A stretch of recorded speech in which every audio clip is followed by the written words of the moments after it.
Alors, dans cette vidéo, on va parler d'une chose très importante, c'est les notifications que vos clients vont recevoir par email. On va créer une première vente. On va pouvoir le prendre en charge. Donc là, je regarde avec mon client qu'est-ce qu'il fonctionne correctement. C'est l'écran qui est cassé, qui est fissuré, donc forcément son aspect est pas bon. La face derrière est en excellent état. Je peux prendre en photo l'appareil en question et faire signer mes conditions générales. Une fois que ça s'est enregistré, la vente est donc créée et elle va aller dans Nouvelles. Voilà le premier email que votre client va recevoir. Il indique que l'iPhone 11 Pro a bien été confié dans votre atelier et qu'il va recevoir une notification à chaque étape de l'avancement. Donc là, ça sera votre logo, bien sûr, et vos coordonnées. Le client pourra directement répondre à cet email-là et vous verrez sa réponse dans la messagerie juste ici.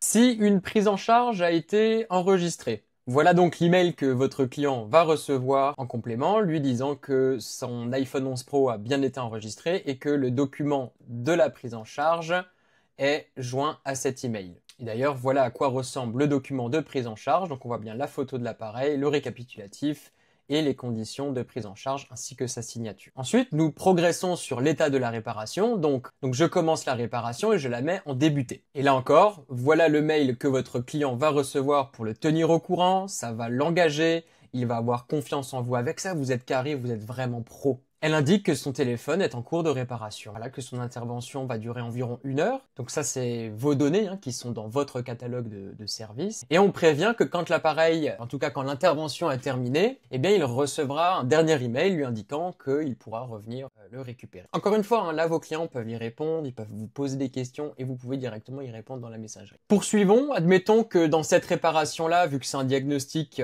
vous ayez besoin de commander une pièce. Dans ce cas-là, glissez la carte dans « À commander » et votre client sera informé que l'intervention est en attente puisqu'il y a une pièce à commander.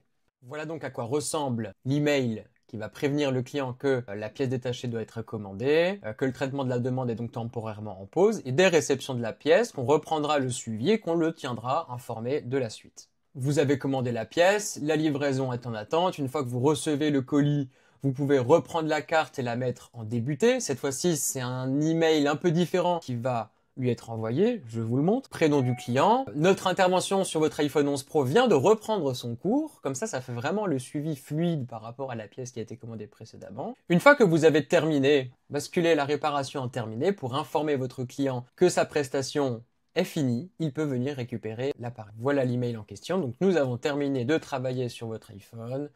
Vous pouvez venir le récupérer et si vous avez la moindre question, répondez à ce message. Maintenant, il y a des statuts intermédiaires qui vont concerner l'envoi expressément d'un devis ou d'une facture. Pour ça, vous allez donc créer un devis. Vous allez lui envoyer par email. Voici l'email en question. Donc, on dit bien que le devis est au format PDF dans l'email. À ce moment-là, votre client va pouvoir répondre, accepter ou refuser votre devis. Toujours encore, il pourra y répondre et vous verrez sa réponse directement dans la messagerie. Vous pourrez également envoyer la facture comme un devis. Voilà donc l'email qui va être envoyé à votre client concernant sa facture. Encore l'appareil disponible au format PDF. Une fois que l'appareil est totalement restitué, que tout est payé, alors à ce moment-là, vous pourrez encaisser.